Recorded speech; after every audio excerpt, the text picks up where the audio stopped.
Hello everyone, good evening to all of you. Welcome to my YouTube channel math point. Math point में मैं आपका हार्दिक अभिनंदन वंदन स्वागत करता हूं। तो आज हम लोग क्लास 10 के फिजिक्स का चैप्टर नंबर फर्स्ट प्रकाश का परावर्तन जो चैप्टर चालू किए थे, आज उसका दूसरा क्लास है, दूसरा दिन की क्लास है। इसके पहले जो है क्लास में हम 3 हेडिंग्स बता चुके हैं। पहला प्रकाश, प्रकाश होता क्या है। पहला हेडिंग था प्रकाश होता क्या है प्रकाश। दूसरा बताए थे प्रकाश के स्रोत, यानी कहाँ कहाँ से प्रकाश के स्रोत निकलते हैं, उसके बारे में कल हम लोग पढ़े थे। और प्रकाश का गुण क्या होता है, उसके बारे में हम लोग पढ़े हैं। प्रकाश का गुण क्या होता है, तो प्रकाश के जो है गुण लिखवाए हैं, प्रकाश क्या होता है उसको भी बताए हैं, और प्रकाश के स्रोत क्या क्या हैं, कहाँ कहाँ से प्रकाश उत्पन्न होता है या रहता है, चाहे प्रकाश आता है, उसके स्रोतों के बारे में इसके पहले वाले वीडियो जो है उसमें मैं बना करके छोड़ चुका हूँ, आप लोग जा करके देख सकते हैं। हमारे इस चैनल मैथ पॉइंट का आप सब्सक्राइब करिए, लाइक करिए और ज़्यादा से ज़्यादा शेयर करिए, क्योंकि आप ही से हम हैं, ठीक है। आप नहीं तो हम नहीं, हमारा कौन औकात है कि नहीं। तो आप लोग हैं तो हम हैं, अर्थात आप लोग लाइक करिए, शेयर करिए, सब्सक्राइब करिए, ठीक है। चलिए आज हम लोग इस वीडियो में उसके बाद पढ़ेंगे जो इसके पहले वाले वीडियो में पढ़ चुके हैं, ठीक है। तो आज हम लोग को पढ़ना है प्रकाशिक माध्यम, ठीक है। प्रकाशिक माध्यम आज पढ़ेंगे। प्रकाशिक माध्यम, प्रकाशिक माध्यम, माध्यम माध्यम, ठीक है। प्रकाशिक माध्यम, इसका डेफिनेशन लिखेंगे। प्रकाशिक माध्यम का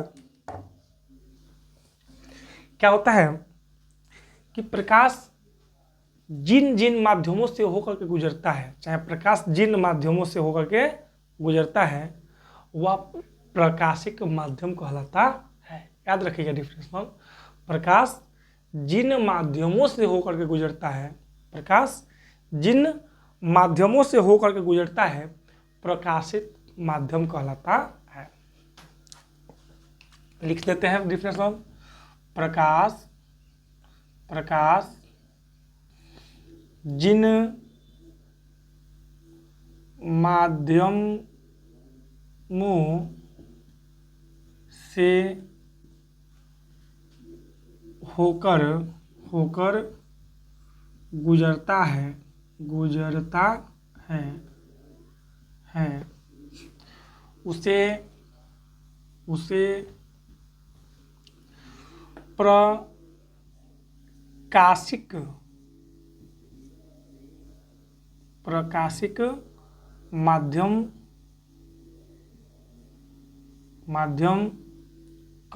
है उसे प्रकाशिक माध्यम कहा जाता है। यानी कि प्रकाश जिन माध्यमों से होकर के गुजरता है उसे प्रकाशिक माध्यम कहा जाता है, ठीक है। और ये प्रकाशिक माध्यम को जो है 3 भागों में बांटा गया है। प्रकाशिक माध्यम को कितने भागों में बांटा गया है, तो 3 भागों में बांटा गया है। मेरे नवाबों ध्यान दीजिएगा। प्रकाशिक माध्यम, तो प्रकाशिक माध्यम कहते किससे हैं, तो प्रकाश की किरणें जिन माध्यमों से होकर के गुजरती है उसे प्रकाशिक माध्यम कहा जाता है। और यहां से नीचे से लिख सकते हैं क्या कि प्रकाशिक माध्यम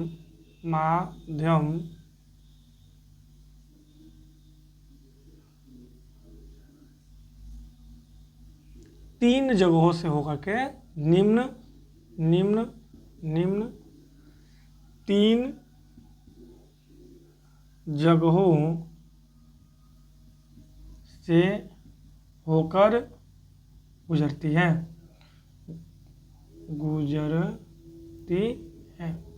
यानी प्रकाशित माध्यम जो होती है उसको निम्न 3 भागों में विभाजित किया जाता है, गुजरती नहीं है। प्रकाशित माध्यम को निम्न 3 भागों में क्या किया गया है, बांटा गया है। निम्न 3 भागों में बांटा गया है, 3 भागों में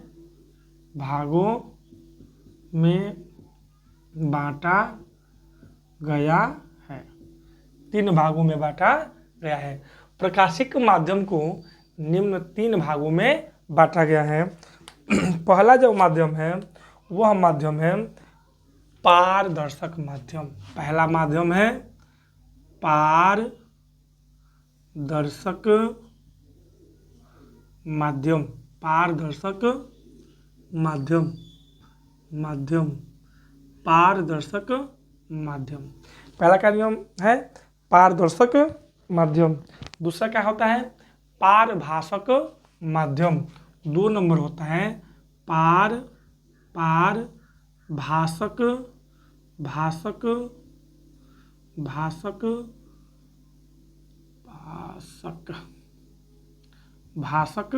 माध्यम पारदर्शक माध्यम, पारभाषक माध्यम। और तीसरा होता है क्या, तो अपारदर्शक माध्यम। क्या होता है, अपारदर्शक माध्यम। अपारदर्शक माध्यम, दर्शक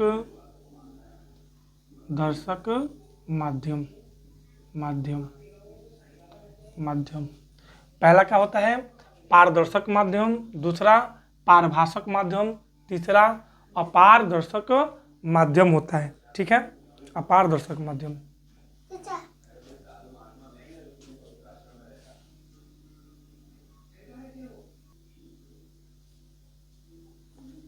तो चलिए अब पहला ये हेडिंग इसमें हम पढ़ते हैं। पहला हेडिंग क्या डालते हैं, पहला हेडिंग है पारदर्शक माध्यम। पारदर्शक माध्यम, पारदर्शक माध्यम। पहला हेडिंग पढ़ा पारदर्शक माध्यम। ठीक है, तो यहाँ पे क्या लिखेंगे, कैसे लिखेंगे, लिखेंगे जिन माध्यमों से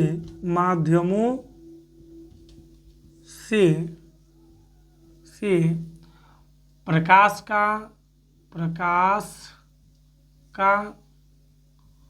अधिकांश भाग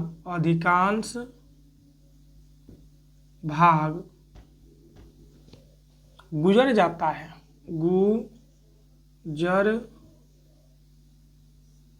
है, जाता है, उन्हें क्या कहते हैं, पारदर्शक माध्यम कहा जाता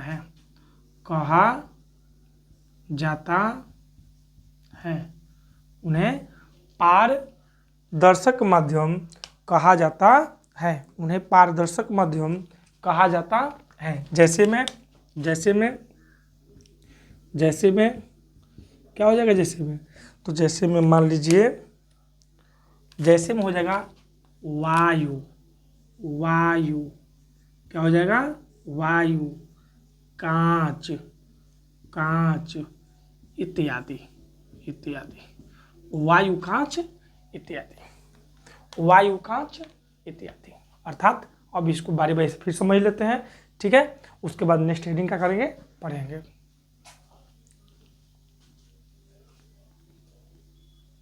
चलिए समझ लेते हैं इसको। देखिए कह क्या रहा है, तो अब से पहले 3 हेडिंग पढ़े हैं, ये चौथा हेडिंग है। कौथा हेडिंग है, चौथा हेडिंग है, इस चैप्टर का चौथा हेडिंग।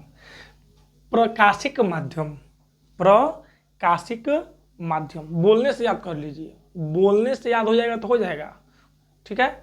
और उसको हम लोग सेट करके डिफिनेशन भी बना सकते हैं। तो बोल रहे याद करिए क्या है, प्रकाश जिन माध्यमों से होकर के गुजरता है, प्रकाश जिन जिन माध्यमों से होकर के गुजरता है, यानी प्रकाश जिन माध्यमों से होकर के गुजरता है उसे प्रकाशिक माध्यम कहा जाता है, उसे प्रकाशिक माध्यम कहा जाता है, ठीक है। प्रकाशिक माध्यम निम्न 3 भागों में क्या किया गया है, बांटा गया है।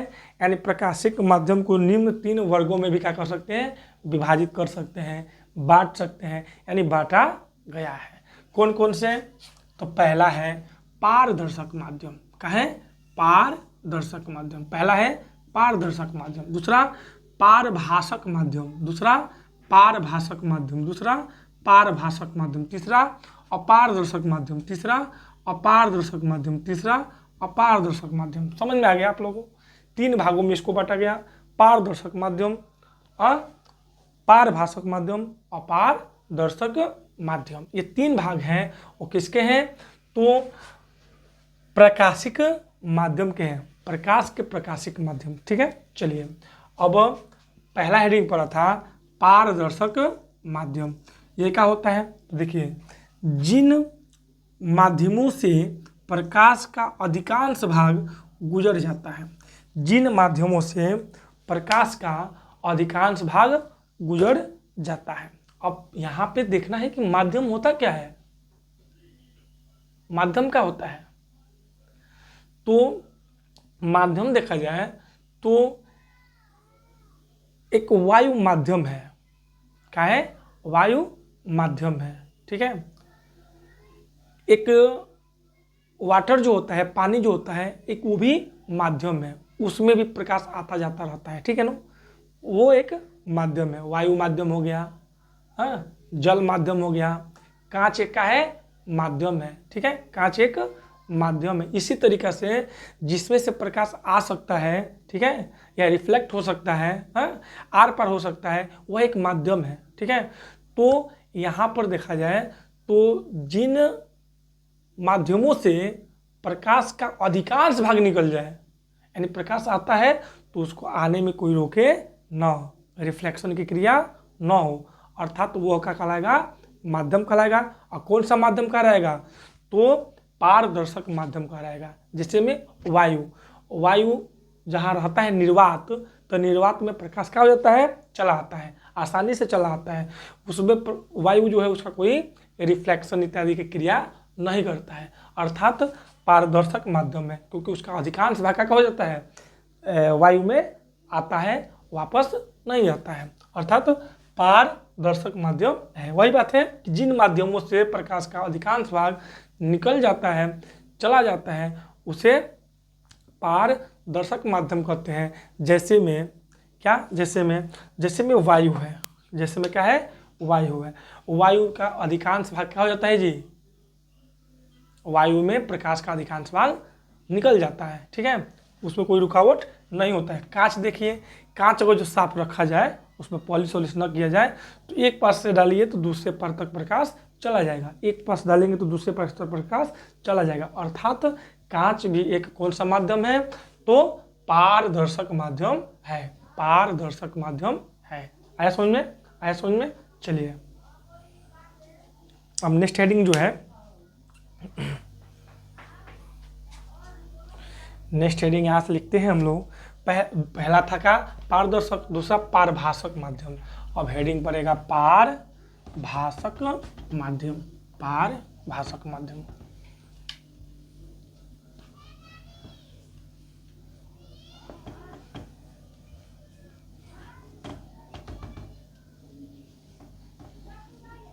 क्या हेडिंग पड़ेगा, पारभाषक माध्यम।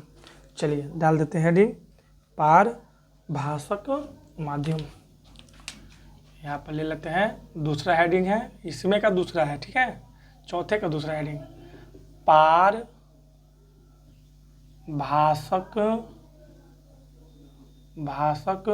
माध्यम, पारभाषक माध्यम। ये क्या होता है? पारभाषक माध्यम।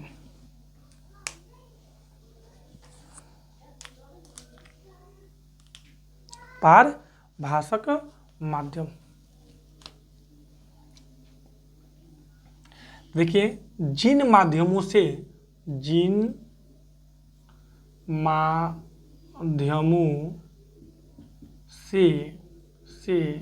से प्रकाश का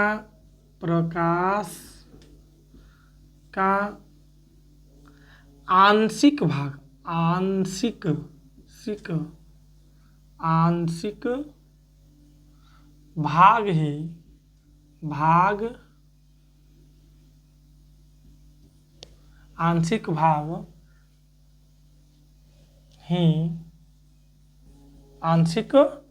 भाग ही गुजर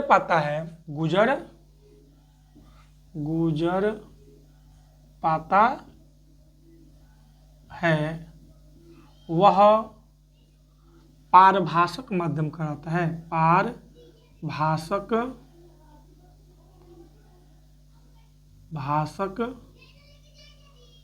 माध्यम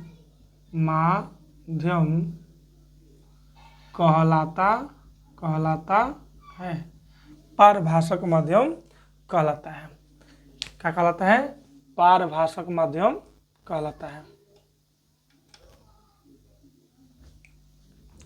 पारभाषक माध्यम कहलाता है। ठीक है, जैसे में मान लेते हैं, क्या ले सकते हैं जैसे में?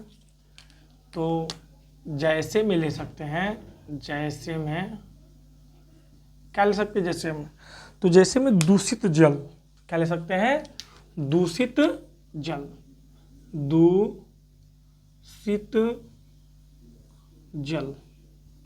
दूषित जल हो गया। क्या हो गया?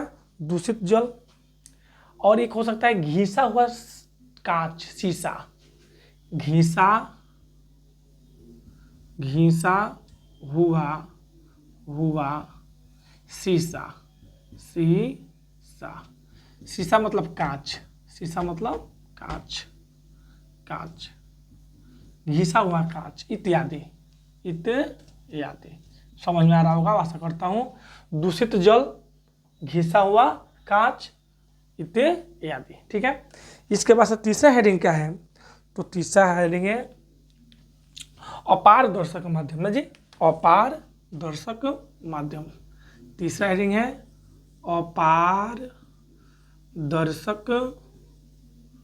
माध्यम।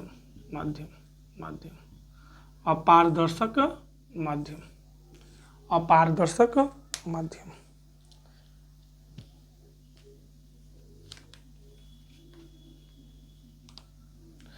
जिन माध्यमों से प्रकाश का कोई भी भाग न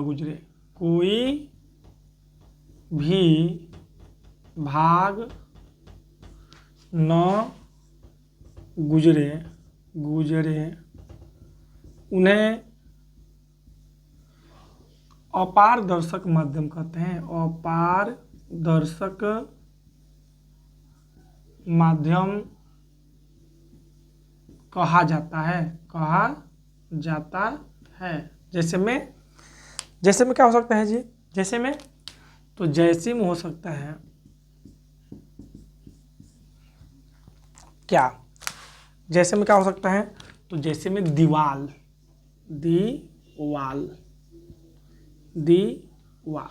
समझ आ रहा ना? जैसे में दीवाल, लकड़ी, लोहा इत्यादि, ये सब क्या होते हैं? इसमें से एक पार से दूसरे पार तक प्रकाश नहीं जाता है। दीवाल, लकड़ी, लड़की नहीं, लकड़ी। ठीक है, लकड़ी। ठीक है, लकड़ी, दीवाल, लकड़ी। अब लोहा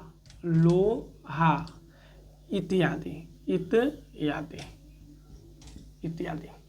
पहला हम लोग का हेडिंग पर इसमें पारदर्शक माध्यम क्या होता है? जिन माध्यमों से प्रकाश का अधिकांश भाग गुजर जाए, यानी कि ज़्यादा से ज़्यादा उसमें भाग क्या हो जाता है, गुजर जाता है, उसको पारभाषक माध्यम कहते हैं। जैसे में लिए थे शीशा, इसमें नहीं है वो तो मिटा देंगे। जिसमें लिए थे शीशा, शीशा में से अधिकांश भाग क्या होता है, प्रकाश निकल जाता है। बट ध्यान ये देना है कि जो शीशा होना चाहिए वह मतलब घिसा हुआ नहीं होना चाहिए। वही शीशा को जो प्लेन होगा, घिसा हुआ नहीं होगा, तो प्रकाश का अधिकांश भाग उसमें से क्या हो जाएगा, निकल जाएगा, तो पारदर्शक माध्यम कहलाएगा। और वही शीशा और जो क्या कर दिया जाए, किसी ईंट से या किसी चीज़ से उसको रगड़ दिया जाए, घिस दिया जाए, तो वह अधिकांश भाग को, प्रकाश को, लाइट को रिफ्लेक्शन की क्रिया कर देता है, एने ओने भेज देता है। अर्थात पूर्ण रूप से एक ओर से दूसरे ओर नहीं जा पाता, एक माध्यम से दूसरे माध्यम पर नहीं पहुँच। मान लीजिए वायु में प्रकाश आया, आकर के यहाँ पर क्या हुआ, पार नहीं हुआ, रिफ्लेक्ट हो गया, इधर उधर चला गया, ठीक है, घिस देंगे तो इधर उधर चला जाएगा। समझा रहे नो? तो अर्थात पारदर्शक माध्यम में अधिकांश भाग क्या हो जाता है, गुजर जाता है। अब इसी में देखा जाए तो पारभाषक माध्यम है, तो पारभाषक माध्यम में क्या होगा, पारभाषक माध्यम में क्या होगा, देखिए, तो जिन माध्यमों से प्रकाश का आंशिक भाग ही गुजर पाता है, जिन माध्यमों से प्रकाश का आंशिक मतलब कुछ भाग होता है, पूरा का पूरा 90%, 100% नहीं गुजर पाता है, कुछ भाग उसका गुजर जाता है, ठीक है, उस वह पारभाषक माध्यम कहलाता है। ठीक है, तो वह क्या कहलाता है, पारभाषक माध्यम कहलाता है। जैसे में दूषित जल, दूषित वो जो जल होगा, ठीक है, तो वह क्या होगा, दूषित जल में प्रकाश की किरणें आसानी से दूषित जल के अंदर नहीं प्रवेश कर पाएंगी, कुछ ही भाग प्रवेश करेंगी, नहीं तो नहीं करेंगी। दूषित जल हो गया। अभी इसमें दिए थे घिसा हुआ शीशा, कांच, घिसा हुआ कांच, घिसा हुआ कांच, ये क्या है, ये क्या है, तो ये पारभाषक माध्यम है। पारभाषक माध्यम में प्रकाश का आंशिक भाग ही गुजर पाता है, आंशिक भाग ही गुजर पाता है। आशा करता हूँ समझ में आ रहा होगा आप लोग को। इसके बाद से है अपारदर्शक माध्यम, अपारदर्शक माध्यम। अब देखिए, उसमें अधिकांश भाग गुजर रहा था, दूसरे वाले में आंशिक भाग गुजर रहा था, और तीसरे वाले में कुछ गुजरता ही नहीं है, आरे पार नहीं होगा। क्या दिया है, जिन माध्यमों से प्रकाश का कोई भी भाग न गुजरे उन्हें पारभाषक माध्यम ना अपारदर्शक माध्यम कहा जाता है। अपारदर्शक माध्यम, ऐसा कोई निकाय रख दीजिए, ऐसा कोई चीज़ रख दीजिए जिसमें से प्रकाश ना गुजरे। ठीक है, फॉर एग्जाम्पल में एक आप एक दूसरे को रख दीजिए, बीच में दीवार रख दीजिए, लाइट बढ़ जाएगा, नहीं जाएगा, नहीं जाने वाला है। अर्थात एक पार से दूसरे पार तक हो जो प्रकाश नहीं जा रहा है, अर्थात वो क्या है, तो अपारदर्शक माध्यम है। अपारदर्शक माध्यम दीवार हो गया, दीवार पे लाइट बारिए आर पार नहीं होगा। ठीक है, लकड़ी हो गया, लकड़ी बीच में रख दीजिए, बार दीजिए, कितना पतला भी लकड़ी होगा नो तो आर पार नहीं होने देगा लाइट को। इसके बाद लोहा ले लीजिए, इत्यादि बहुत सी चीज़ें हो सकती हैं जहाँ से लाइट आर पार ना हो। ठीक है, अर्थात ये हम लोग को समझ में आ गया। आप लोग देख लीजिए एक बार।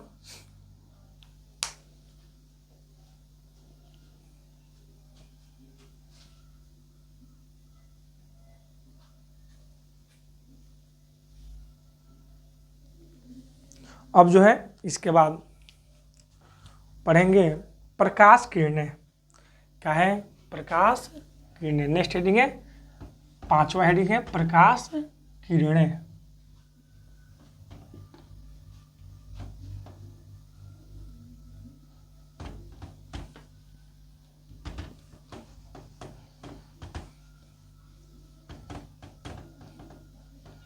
हेडिंग है प्रकाश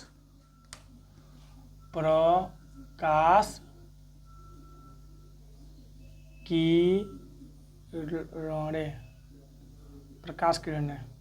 ठीक है, प्रकाश किरणें। ठीक है, प्रकाश किरणें।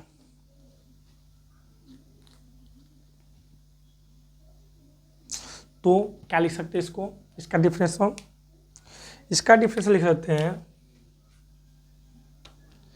जब प्रकाश की किरणें किरणें किसी माध्यम से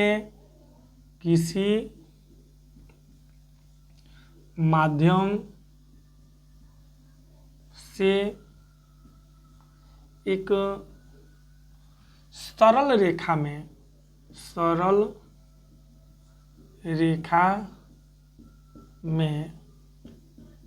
क्या करती हैं?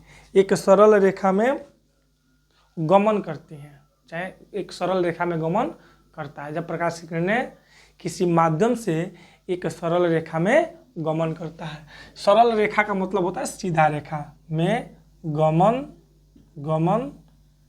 करता है। गमन करता है। तो जब गमन करता है तो प्रकाश के पथ को प्रकाश के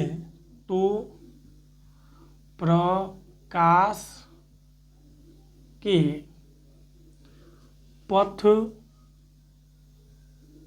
को किरणें कहा जाता है। किरणें कहा जाता है। यहाँ पे क्या लिखा आप लोगों को? किरण मतलब किरण के बारे में किरणें कहा जाता है तथा प्रकाश किरणों के समूह को तथा प्रकाश किरणों के समूह को तथा प्रकाश किरणों के समूह को प्रकाश किरणों के समूह को जो है प्रकाश पुंज कहा जाता है। क्या कहा जाता है? प्रकाश पुंज कहा जाता है।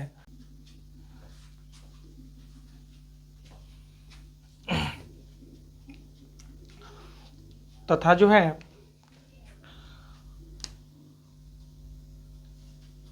क्या लिखे हम? इसके बाद जो है हम लोग प्रकाश पुंज निम्नलिखित 3 प्रकार के होते हैं। यहाँ पे लिख सकते हैं प्रकाश पुंज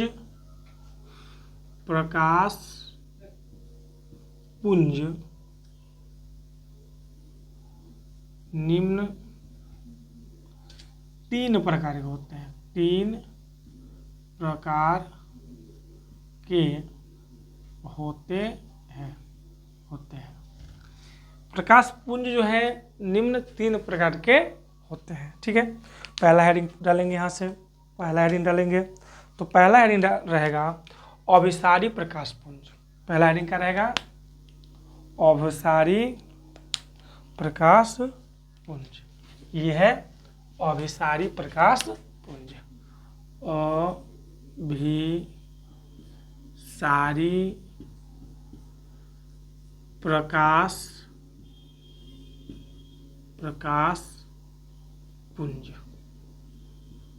प्रकाश पुंज। ठीक है, पुंज अभिसारी प्रकाश पुंज। ठीक है, अभिसारी प्रकाश पुंज।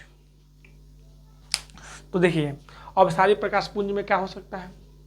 ठीक है, तो अभिसारी प्रकाश पुंज में हम लिख सकते हैं जब प्रकाश की समस्त किरणें प्रकाश की समस्त किरणें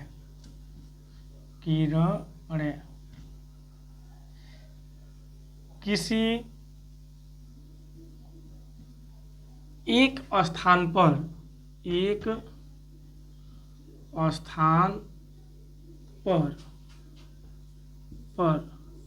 एकत्रित होती हैं।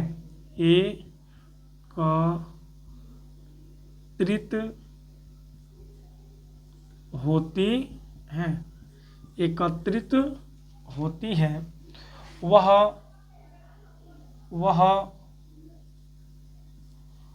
अभिसारी प्रकाश पुंज कहलाते हैं। अभिसारी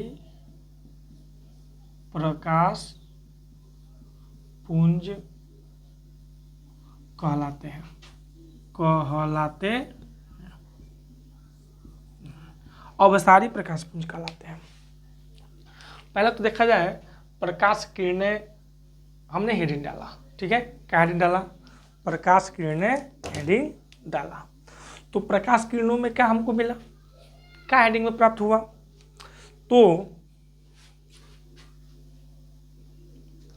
तो हमने क्या मिला कि इसका डिफिनेशन क्या मिला कि जब प्रकाश की किरणें किसी माध्यम से एक सरल रेखा में गमन करती हैं, प्रकाश की किरणें किसी माध्यम से एक सरल रेखा में गमन करती हैं। प्रकाश के तो गुण में हम बताए थे कि प्रकाश हमेशा एक सरल रेखा में गमन करता है। अब माध्यम का है तो माध्यम कुछ भी हो सकता है। क्या माध्यम हो सकता है, वायु हो सकता है, ठीक है, जल हो सकता है, ठीक है, कांच हो सकता है, ठीक है, तभी कोई भी चीज हो सकती है जहां प्रकाश क्या हो प्रकाश उस पर आर पार हो जाए, ठीक है। तो वही कह रहे हैं कि जब प्रकाश की किरणें किसी माध्यम से सरल रेखा में गमन करती हैं, जब सरल रेखा में गमन करती हैं तो प्रकाश के पथ के को किरणों, तो प्रकाश के पथ को किरणें कहा जाता है। तो जो प्रकाश का जो पथ होता है, प्रकाश का जो रास्ता होता है, रास्ता, उसी को किरणें कहा जाता है। प्रकाश किरणें उसी को कहा जाता है, समझा ना नो। यानी मान लीजिए कोई प्रकाश की किरणें किसी माध्यम से क्या होती हैं, गुजरती हैं, कौन सी रेखा में, एक सरल रेखा में गुजरती हैं, तो उनके पथ को, उनके रास्ते को क्या कहा जाता है, प्रकाश किरणें कहा जाता है, प्रकाश किरणें कहा जाता है। तो तथा प्रकाश किरणों के समूह को प्रकाश पुंज कहा जाता है। यानी जो प्रकाश होता है एक समूह में चलता है, ठीक है, प्रकाश एक समूह में चलता है, ठीक है, गुट बना करके। तो प्रकाश किरणों का जो एक समूह चलता है उसको प्रकाश पुंज कहा जाता है, प्रकाश पुंज कहा जाता है। क्या कहा जाता है, किरणों के समूह को प्रकाश पुंज कहा जाता है। प्रकाश पुंज निम्न 3 प्रकार के होते हैं। प्रकाश पुंज कितने प्रकार के होते हैं, तो निम्न 3 प्रकार के होते हैं। पहला क्या है, तो पहला जो प्रकाश पुंज है वह है अभिसारी प्रकाश पुंज। क्या है, अभिसारी प्रकाश पुंज। क्या है, अभिसारी प्रकाश पुंज। पहला क्या है, अभिसारी प्रकाश पुंज। क्या है, जब प्रकाश की समस्त किरणें किसी एक स्थान पर एकत्रित होती हैं वह अभिसारी प्रकाश पुंज कहलाते हैं। बहुत जगह से किरणें को लाइए, अरे समझ में, और किसी एक स्थान पर उसको क्या कर दीजिए, टकरा दीजिए, एक स्थान पर वो किरणें आकर के रुक जाती हैं। अब बहुत जगह से, चारों जगह से नहीं, एक ओर से जो किरणें आ रही हैं अब फैल करके आ रही हैं और किसी एक पॉइंट पे जाकर के रुक जा रही हैं, वह जो है हम लोग का अभिसारी प्रकाश पुंज कहलाता है। जैसे मान लीजिए एक ये पॉइंट हो गया, ठीक है, एक ये पॉइंट हो गया और यहाँ पर जो है पॉइंट पर किरणें क्या होने लगी, आने लगी। मान लीजिए किरणें का ही आकर के फिर यहीं पे टकरा गई, ये किरण आई ये भी आकर के यहीं पे टकरा गई, ये किरण आई ये भी आकर के यहीं पे टकरा गई, ये किरण आई तो ये भी आकर के यहीं पे टकरा गए, ठीक है। तो जो ये किरणें आ रही हैं अलग अलग जगहों से आ रही हैं, अलग अलग दिशाओं से आ रही हैं, अलग अलग जगहों से आ रही हैं, ठीक है। ये कहाँ टकरा रही है, तो किसी एक जगह पे टकरा रही है, रेड पॉइंट बनाया ना, यहाँ पे टकरा रही है। तो यह क्रिया ही अभिसारी प्रकाश पुंज कहलाता है। अलग अलग जगह से आकर के किसी एक स्थान पर कर लेना, टकराना, मिलना, वह क्या होता है, अभिसारी प्रकाश पुंज कहलाता है। आशा करता हूँ आप लोगों को समझ में आ रहा होगा। चलिए इसको नोट कर सकते हैं।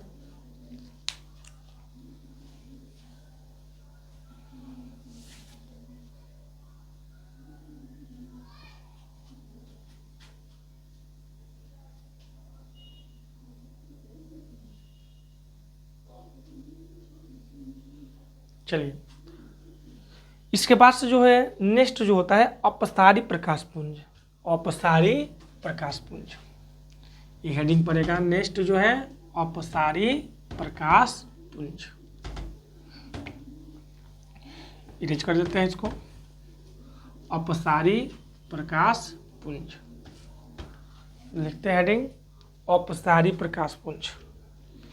हेडिंग हो गया अपसारी प्रकाश पुंज। देखिए अपसारी प्रकाश पुंज पुंज पुंज। ठीक है, अपसारी प्रकाश पुंज, ये हेडिंग पड़ेगा अपसारी प्रकाश पुंज। ठीक है, तो जब प्रकाश की समस्त किरणें किसी एक स्थान से निकलती हुई प्रतीत होती हैं, सिंपल एकदम है, जब प्रकाश की किरणें किसी एक स्थान से निकलती हुई प्रतीत होती हैं, ठीक है, तो वह अपसारी प्रकाश पुंज कहलाता है। क्या लिख सकते हैं, क्या लिख सकते हैं यहाँ से जो है कि जब प्रकाश की समस्त किरणें, जब प्रकाश की समस्त किरणें, जब प्रकाश की समस्त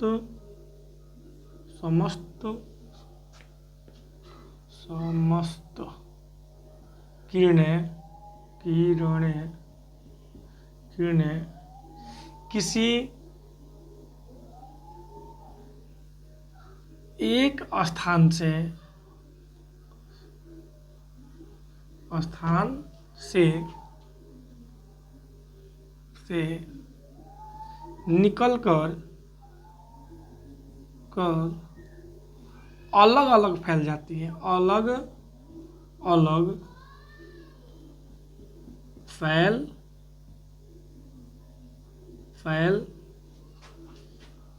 जाती हैं उन्हें अपसारी प्रकाश पुंज कहते हैं। अपसारी प्रकाश पुंज कहा जाता है, उन्हें अपसारी प्रकाश पुंज कहा जाता क्या है। देखिए, जब प्रकाश की समस्त किरणें किसी एक स्थान से, यदि एक कोई स्थान है, चलिए एक स्थान बना दिए, यहाँ पर देखिए एक कोई स्थान बना दिए, यहाँ पर बना दिए एक स्थान, ठीक है, ये रेड से बना दिए एक स्थान, ठीक है, और यहाँ से जो है प्रकाश की किरणें यह प्रतीत हो रहा है कि वहीं से निकल रही हैं और क्या हो जा रही है, फैल जा रही है। जैसे लाइट देखते हैं ना, मोबाइल ही के लाइट देख लीजिए, फ्लैश देख लीजिए, जब उसको बढ़ाते हैं तो एक जगह से निकलता है और क्या जाता है, वो फैल जाता है। जब एक जगह से निकले वो लाइट का हो जाए, फैल जाए, उस किरण को अपसारी प्रकाश पुंज कहा जाता है। याद रहेगा, अपसारी प्रकाश पुंज। मान ली यहाँ से निकलती हुई प्रतीत हो रही है और फैलती जाएंगी, क्या होती जाएंगी, फैलती जाएंगी, तो यह जो होगा वह क्या कहलाएगा, अपसारी प्रकाश पुंज कहलाएगा।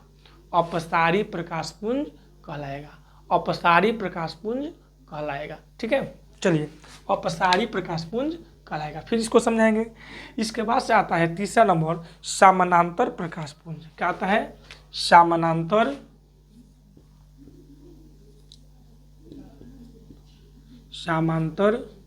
प्रकाश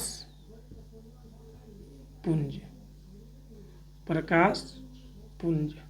समानांतर प्रकाश पुंज। देखिए समानांतर प्रकाश पुंज, तो समानांतर प्रकाश पुंज में क्या लिख सकते हैं हम लोग,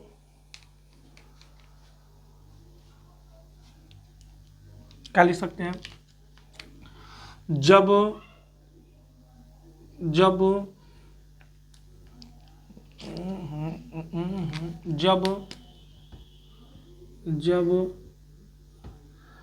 प्रकाश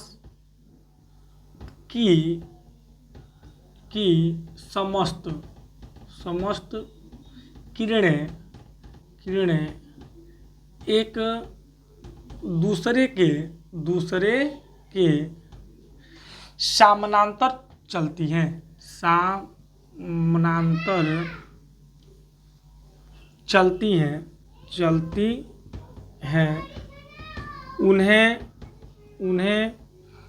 उन्हें समानांतर समानांतर प्रकाश पुंज कहा जाता है, उन्हें समानांतर प्रकाश पुंज कहा जाता है। जो किरणें एक दूसरे का होती है समानांतर चलती हैं, समानांतर मतलब स्ट्रेट लाइन में चलती हैं, एक दूसरे को काटती नहीं है, ठीक है। और प्रकाश ऐसे भी एक दूसरे को क्या करता है, एक साथ चलेगा तो नहीं काटेगा, ठीक है।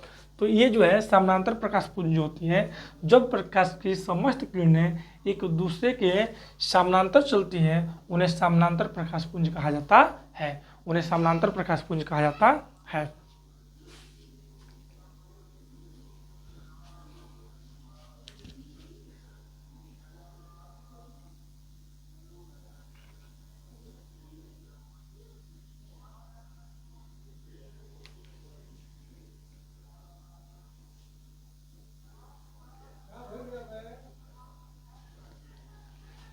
समानांतर प्रकाश पुंज कहा जाता है, ठीक है।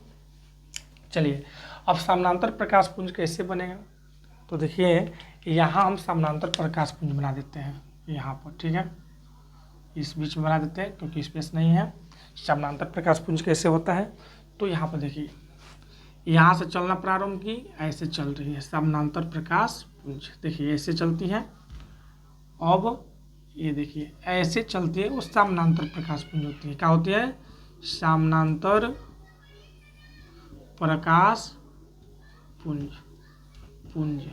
समानांतर प्रकाश पुंज एक दूसरे कैसे चल रही है, एक समानांतर रूप से क्या कर रही है, चल रही है, चल तो रही है लेकिन एक दूसरे को एक स्ट्रेट लाइन में चलना दर्शा रही है, अर्थात यह समानांतर प्रकाश पुंज कहलाएगा। फिर एक बार इसको दोहरा लेते हैं, ठीक है। क्या है, जब प्रकाश की समस्त किरणें किसी एक स्थान से निकलकर अलग अलग फैल जाती हैं उन्हें अपसारी प्रकाश पुंज कहते हैं। एक स्थान हुआ, यहाँ से अलग अलग प्रकाश क्या हो गई, निकल गई, यह अपसारी प्रकाश पुंज कहलाते हैं, अपसारी प्रकाश पुंज कहलाते हैं। अभिसारी प्रकाश पुंज इसके पहले पढ़े तो वह प्रकाश की किरणें जो अलग अलग स्थानों से आकर के किसी एक स्थान पर मिल जाती थी वह क्या कहलाती थी, तो अभिसारी प्रकाश पुंज कहलाती थी। तथा एक आया है समानांतर प्रकाश पुंज, जब प्रकाश की समस्त किरणें किसी एक दूसरे के क्या हो जाती हैं, समानांतर चलती हैं, उन्हें समानांतर प्रकाश पुंज कहते हैं। जैसे मैं समानांतर चला कर क्या किए हैं, दिखाए हैं, समानांतर चला करके दिखाए हैं, समानांतर प्रकाश पुंज। आशा करता हूँ कोई डाउट नहीं होगा। आज के लिए इस वीडियो में इतना ही। कल जो है पढ़ेंगे चैप्टर के बारे में, प्रकाश का परावर्तन के बारे में, ठीक है। अब के लिए इतना ही। चलिए, thank you to all of you, thank you.